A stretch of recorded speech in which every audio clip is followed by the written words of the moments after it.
Welcome to the Anxious to Secure podcast. I'm Yula, your anxious attachment style coach. I'll help you to finally stop overthinking your relationship by overcoming your fear of being left by your partner. Thought by thought, action by action, now episode by episode. Why? So you can experience true, authentic, anxiety-free love and feel a lasting ripple effect in all areas of your life. Are you ready to become the best secure version of yourself? Let's go. Episode 10 of the Anxious to Secure podcast, Mythbuster edition. Do you ever feel like you need to be around your partner 24/7? Do you feel unfulfilled, bored, uneasy, or worried when you're not around your partner? Do you plan your weekends and spare time after work around what he does or plans, or maybe she or they? And perhaps you're getting triggered when people say you should create a life of your own and not be together all the time. And even though you know this is a sign of codependency maybe, and of an anxious attachment style, it feels still incredibly hard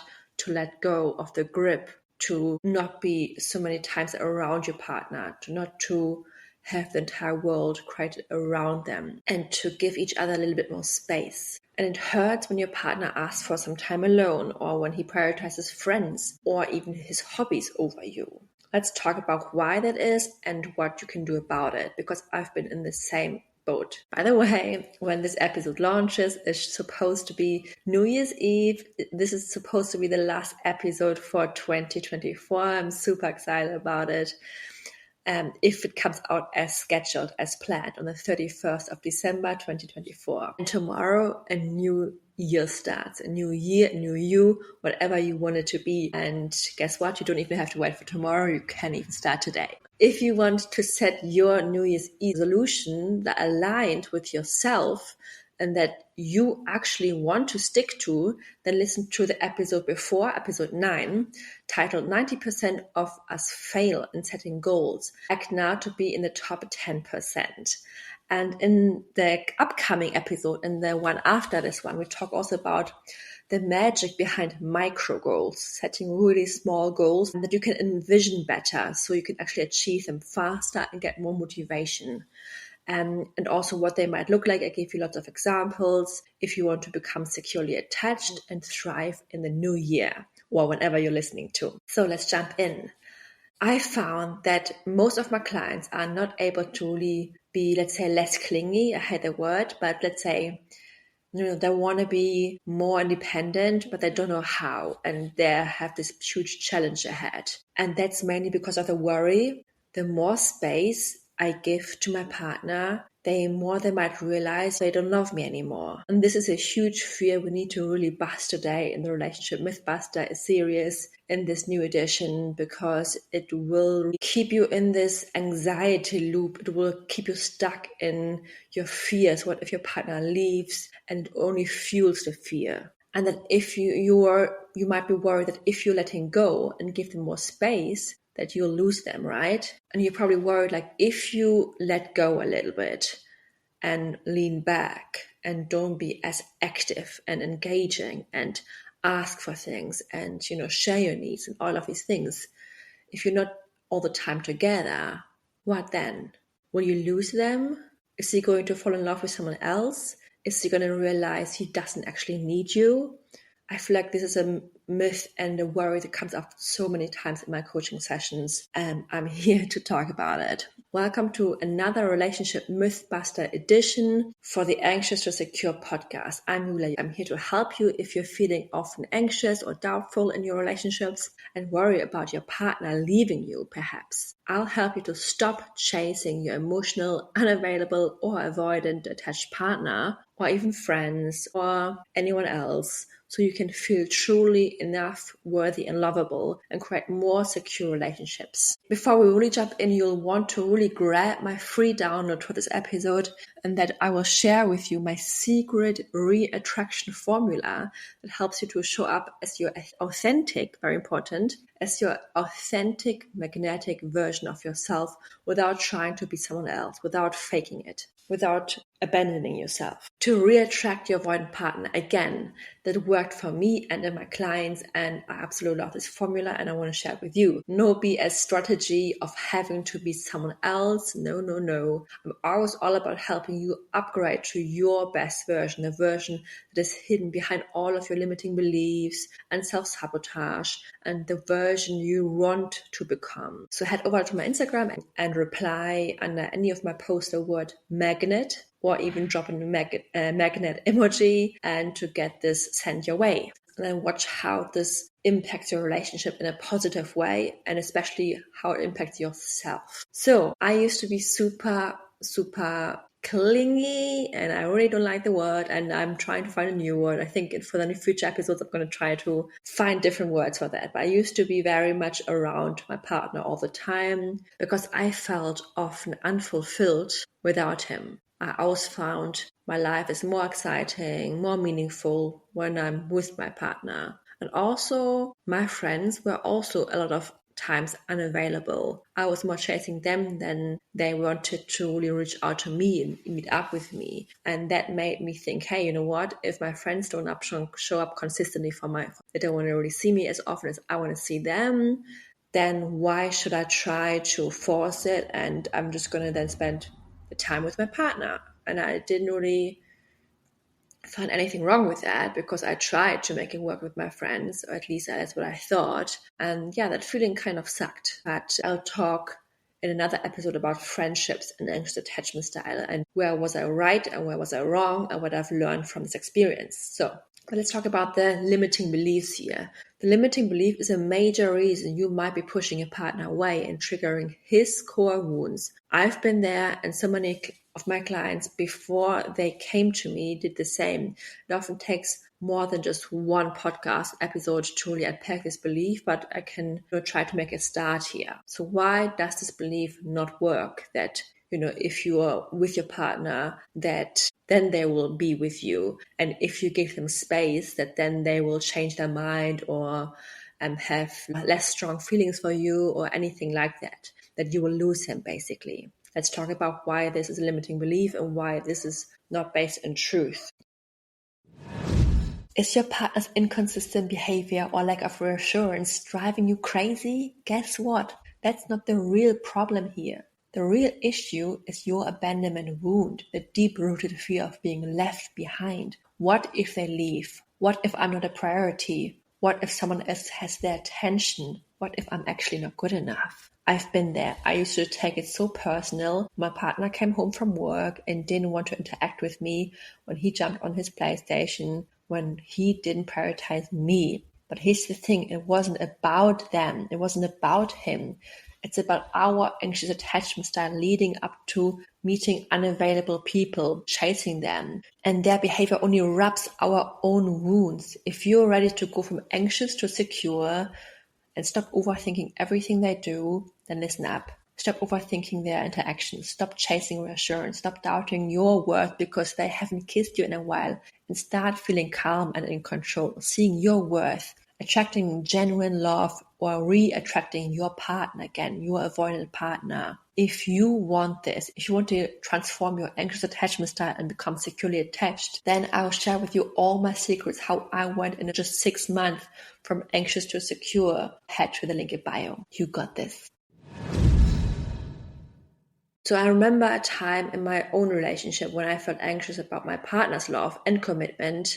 To me, closeness only meant constantly being around each other, texting throughout the day, being there for each other, needing to know where he was and who he was with and if we had fun and what he was thinking. So many times I'm asking him, I was like, hey, what's wrong? You okay? Because every kind of mood shift made me feel like, oh my God, what's going on here? Is he okay? I want to be, I want to fix him. I want to make sure he's always happy all the time.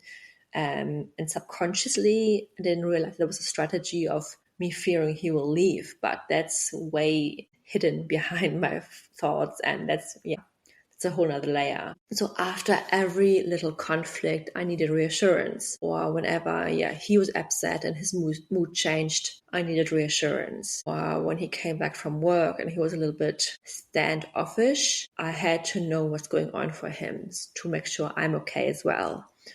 And even if it's just like a little hiccup between us and not a big deal, it made me feel so uncomfortable. And for me, closeness, really physical closeness, meant safety and love for me. That was my interpretation of it. I thought this was how everyone felt. And for me, it was so natural to think of it. I was like, of course, if you're with someone, literally together, close next to him, you're spending time with them, that meant safety, that meant love.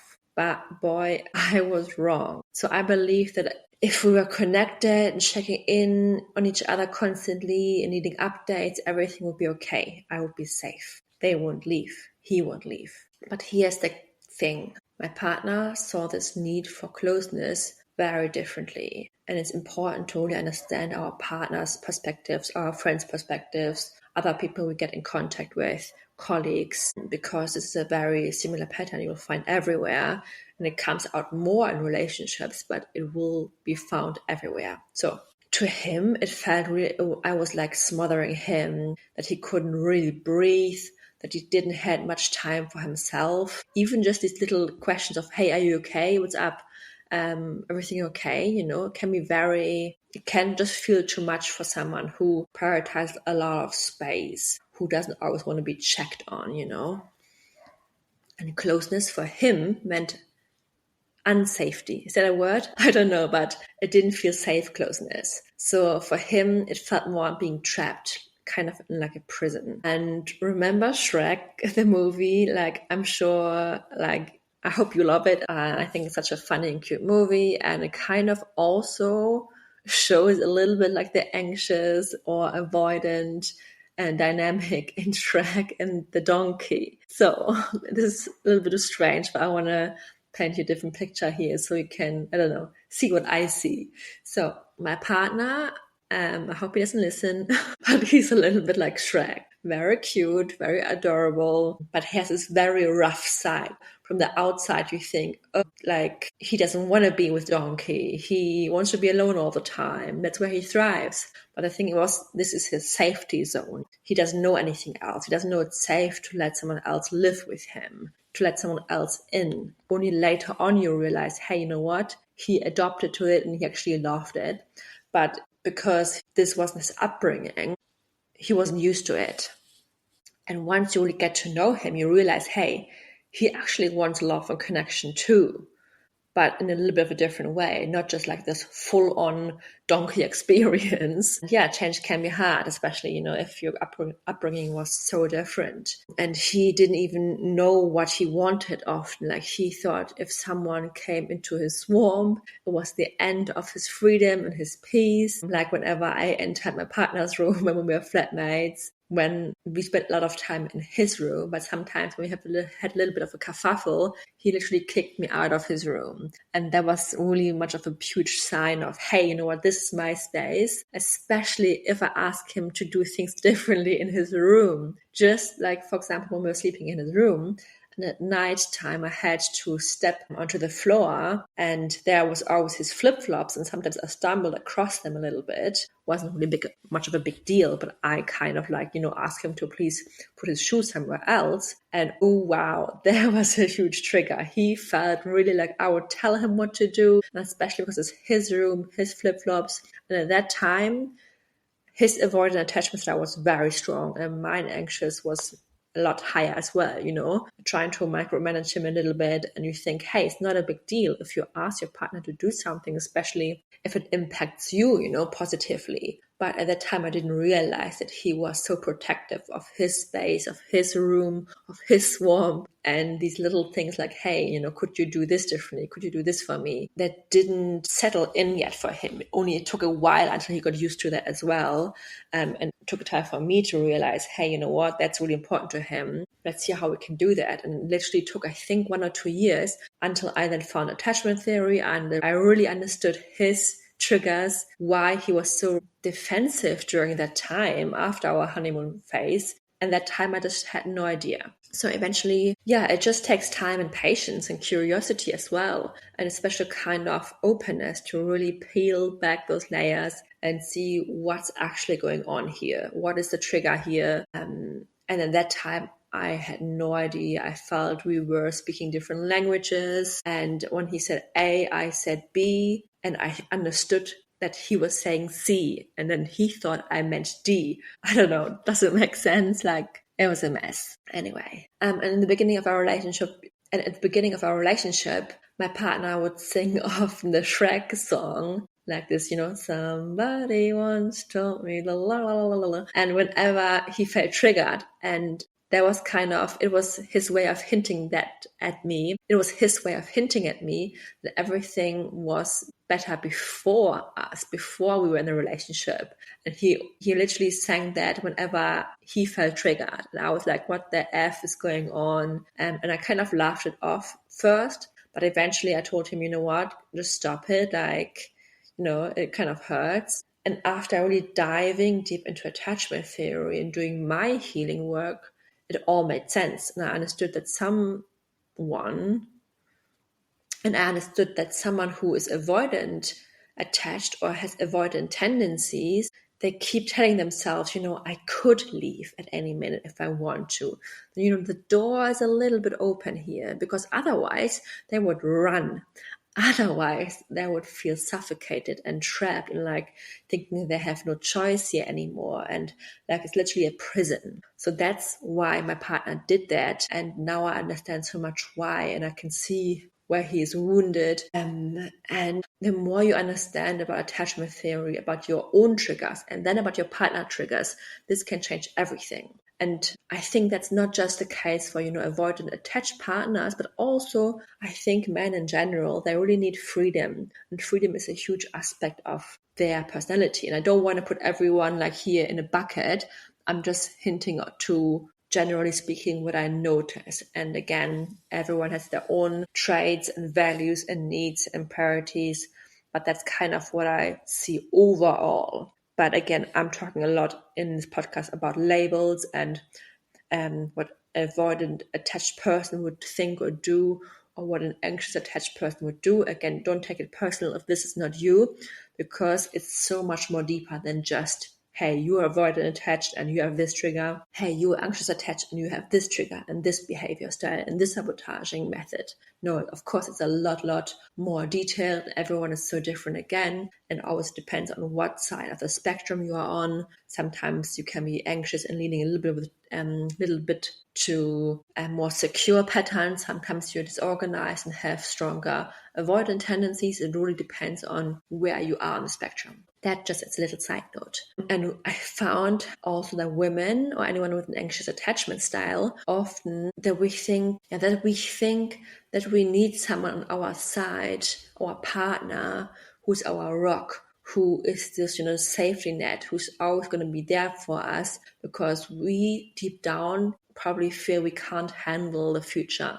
We can't handle uncertainty. We can't handle being alone. We can't handle, life in general. So I think it's often like, hey, you know what? I need a partner who fulfills me. I need a partner who really creates this happy life with me, and it's just safety and security. And nowadays we should really question these beliefs and really challenge them. Back to my partner, his anxious brain was also trying to kind of grasp at the sign that, hey, you know what? We can still break this off. I can still escape if I need to. If things go not as planned, I can still get out of this. And I think he was trying to protect himself and telling me also these things just to let me know that I'm not gonna trap him or something like that. And many avoidant types pull away before even a significant transition or decision, like an engagement or having kids or getting married or buying a house, happens. And that's something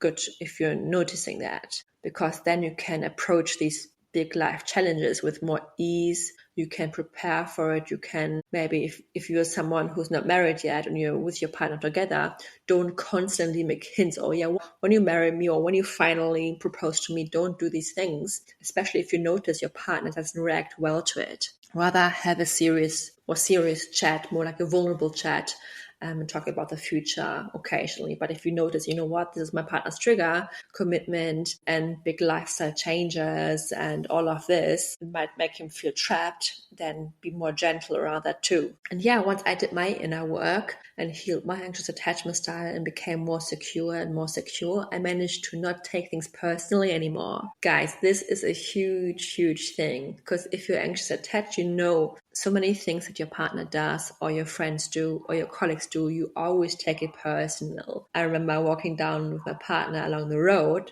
actually many times, and so many times there was a person who looked at me a little bit longer than I felt like they should, or I felt like they're looking down on me and gave me the looks. So many times I took it personal, and when I told my partner, hey, did you see that? The person who stared at me. Sometimes it was true, yes, 100%. Sometimes there's a person who is literally just staring at you in an evil way. But so many times my partner said, oh, I don't think that person was looking at you, or it's just the way they are. And I've noticed that was actually true as well. So many times here now in Sicily, which is a very, very small little town where we live, people are different. Everything is much slower. People literally sit sometimes for hours on a bench or looking at the sea, and they're also staring at you, especially if you look different. My partner always reminds you, hey, you know what? It's like, I don't know what he's saying, but he reminds me that no, they haven't really seen someone like me with like silver hair or blue hair, or who's dressed in the way I dress. And it doesn't necessarily mean they're having negative thoughts. It just means, I'm standing out here. Especially then if we take our dog or my partner's parents' dog out for a walk with a brown husky is also very unusual. So we just attract more attention. And it doesn't mean people always have negative thoughts about us. Some might, but not everyone. And for me, as someone who has automatic negative thoughts all the time, who's jumping to conclusions, who takes everything personal, even if people just look at you, I used to feel so insecure through that. But that's why I actually also love living in London, because so many people really don't care about you anymore. It's such a big city, so many people, you're kind of drowning in that. And that was kind of also my safety zone. I loved being no one really to hide. But now having moved to Sicily, it's totally different. Everyone knows everyone. A lot of people just keep staring at you. And it's not that thing where if you stare back, they have the common sense of looking away. No, they keep staring. So I had to really learn, not just in my relationship, but also with people in general, to not care anymore. To think, you know what, even if this person has a negative thought about me, so what? Let them. And that is so empowering. And I really suggest you learn this for your partner and your relationship as well, your romantic relationship. Because when your partner wants space, when your partner's withdrawing, it has a lot more to do with them than with actually with you. And I've spoken about this in another episode. It's so important. And yeah, about the Shrek situation, when he was singing the song, I eventually then was able to set boundaries and explain that, this hurts and that he please shouldn't do this anymore. And I reassured him as well. Eventually, once I healed myself, I managed to say, you know what? You can leave, You don't have to be with me forever. You don't have to stick with me. I want someone who wants me. I want someone who loves me. And if you feel like you want to move on, if you don't want to be with me anymore, just say it. That's totally fine. And I'm not saying this with resentment. I'm not saying this because I was angry. I actually truly felt that. And that created a really powerful shift for both of us. Because saying it out loud to your partner that you're not trapping him, that he can leave, that you don't want to chase him, that, you want to be with someone who really loves you and wants to be with you, creates another whole dynamic. Because also then he realized, okay, true, my partner isn't clinging onto me. I can breathe. And yeah, saying it out loud made him realize that I wasn't chasing him anymore and he wasn't trapped. And that is powerful. And that's also one of the biggest signs you actually know because you're becoming securely attached. Because if you're willing to let him go, if you're willing to, break things off, if it's not good for you anymore, it's a huge shift towards healing, because your biggest worry is being probably alone or being left. And if you're healing, there's one biggest sign of healing. This means, you know what, you're ready now to let go if needed. And I would love to share you some client examples as well. So one client shared that she felt a wave of anxiety once when her partner spent long hours playing video games instead of engaging with her. And she was like, why is he playing all day video games? We only have the weekends together. During the week, we are so busy. And she really took it personal as well. And sitting nearby, she was hoping that, he would notice her, he would stop and start having a conversation with her about nothing, but nothing. But her attempt to connect felt like nagging to him and felt like too much and being watched. I mean, who wants to be watched while you're playing your own games or being on your phone, or I don't know. No one wants to be watched. Creating a little bit of a distance between them made her actually realize, I can do this. It's actually not that bad. And we did it through gradual exposure to therapy, your little steps more and more. I helped her to reframe her beliefs and find evidence that her partner actually does love her, actually wants to spend time with her. But the thing is, if you're being around each other 24/7, you need some distance, you need some space to then, especially avoid an attached partner, they actually miss you if you take a step back. It's like, when you're at work or when your partner's going on holiday without you, or at any time when you're separated, don't you feel even more longing for your partner? And your partner will have the same. And another client I had whose partner often worked very late, and she would text him to ask if, he was okay, and when he would come home, and kept checking in on him.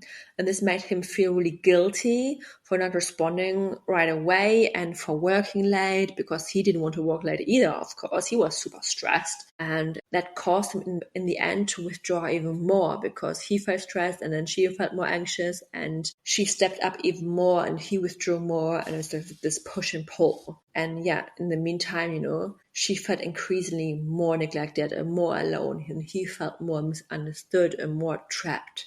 But you can break the cycle. You can literally do it. Why do we actually chase? Why does chasing creates distance? Let's talk about that. So when we fear losing someone, we instantly cling tighter. But this can really create so much pressure, making your partner feel suffocated, leading them to pull away more.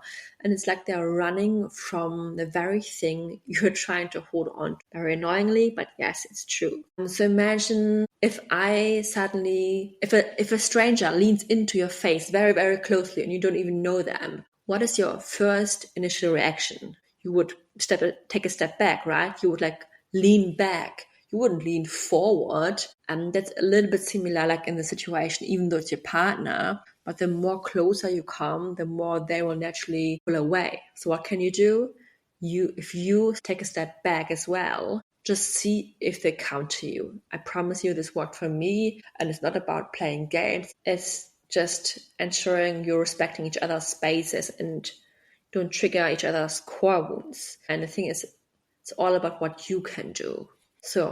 And the more you chase, the more anxious you will become. I used to think, what if he finds someone better? And this anxiety only, escalated my needs to chase him. And this was exhausting. And if you're constantly trying to hold on, it shows a lack of trust in your partner and in yourself as well. Think about it. I had to learn that my need for constant closeness stemmed from my own insecurities, not from anything my partner was doing. So how can we shift this now? Is your partner's inconsistent behavior or lack of reassurance driving you crazy? Guess what? That's not the real problem here. The real issue is your abandonment wound, the deep-rooted fear of being left behind. What if they leave? What if I'm not a priority? What if I'm actually not good enough? If you're ready to go from anxious to secure and stop overthinking everything they do, then I'll share with you all my secrets, how I went in just 6 months from anxious to secure. Head to the link in bio. You got this. And I talk you through a framework, the SPEAK model, and this is super, super powerful. So if your chasing doesn't help, what can we do instead? Let's talk through. If you have a pen and paper, please write this down, because you can do this over and over again with any kind of trigger. So S in SPEAK stands for situation. Start by identifying the neutral facts of the situation. What is going on here? For example, my partner went out for work drinks. Could be a neutral situation. That a partner is leaving you is not a neutral situation. That is an interpretation of the facts. So really try to find out only what are the facts, either exact words someone said or the neutral situation. And this reality is really free from any interpretations. And then the next step is P, point of view, and reflect on the meaning you give these facts. It's always all about the meaning, about the story you've created in your head because of your past, because of your abandonment wounds, because of your unworthiness wounds. So for example, when he goes out, I feel like he's choosing his friends over me. That could be your point of view, the meaning you give to these neutral facts. And this really reflects your core belief, right? That you're not a priority, that he doesn't care about you anymore. And you can play this over and over again. You can keep asking yourself, what are you making this mean then when he's choosing his friends over you? And you will go deeper and deeper and really find your true core beliefs. But let's stick with this for now. So next in the SPEAK model is the E for emotion. So I really acknowledge the emotion you feel when you're thinking that thought. So when you're thinking, when he goes out, I feel like he's choosing his friends over me. What are you thinking here? What are you feeling? So you might feel abandoned. You might feel anxious. You might feel also doubtful. You might feel neglected. You might feel like you're not a priority, although that's not a proper emotion. But even if you're not familiar with emotions yet and you haven't got printed the emotional wheel out, and you can just say something similar that makes you realize, hey, this is somehow what I'm feeling. And then realize, how does this emotion now create and impact your actions or your inactions? So really think about how your emotions drive your actions and drive your behavior. This is very important.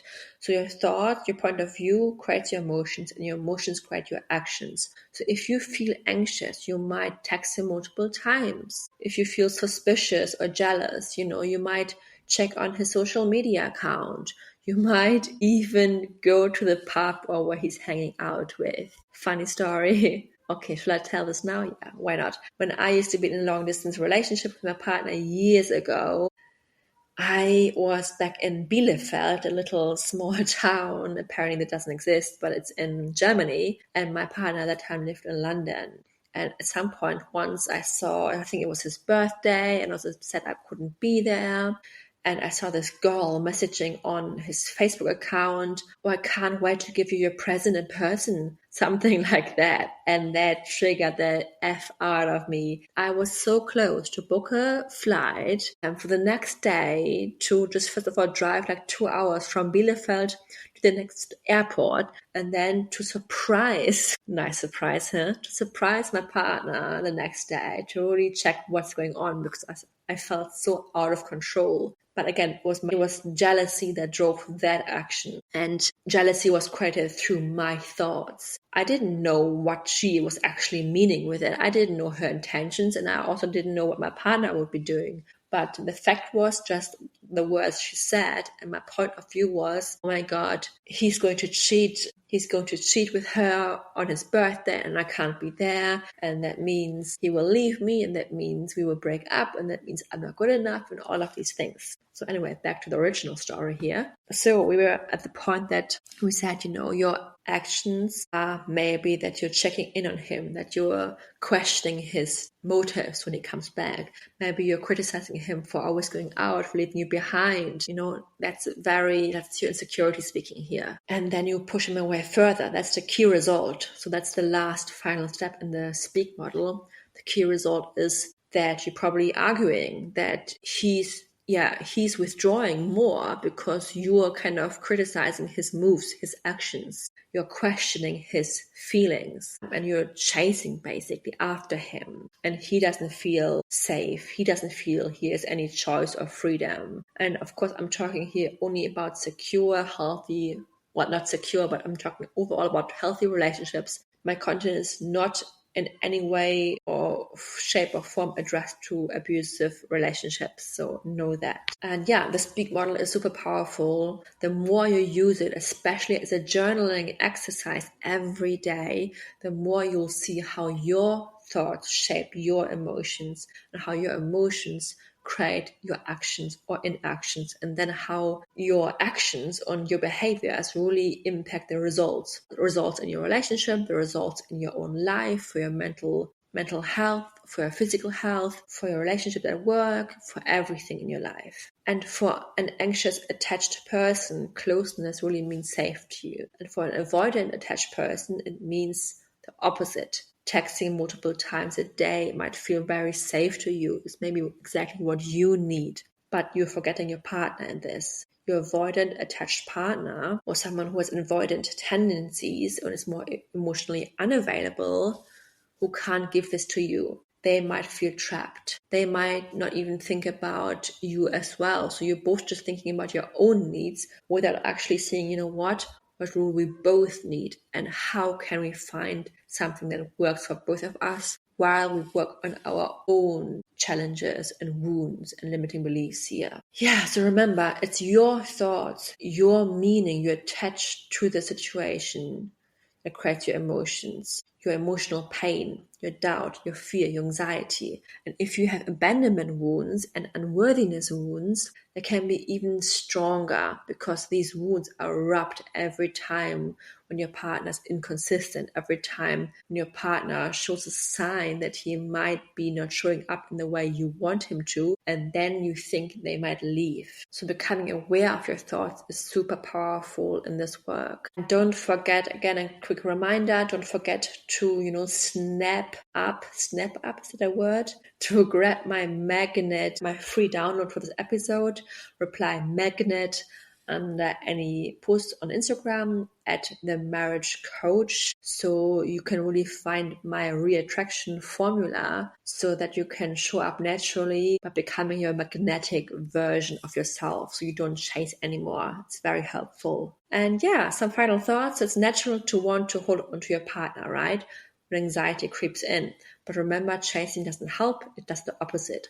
It can push them away and heighten your anxiety as well. Always realize, hey, how do I feel after doing this? And realize you can choose your thoughts here. And if you do lose your partner when you stop chasing, if this should happen, it never happened for my client so far, but if you should lose him when you stop chasing, when you're leaning back, isn't it better you know the truth rather than trying to cling for 10 years, and in the moment you let go after 10 years or 20 years, then they'll move out or move away and break up. But don't worry, the more you work on becoming secure, thought by thought and action by action, the easier this thought will be, that you will be okay, even if they will leave, even if something happens. And wouldn't you want to be rather with someone who genuinely wants you?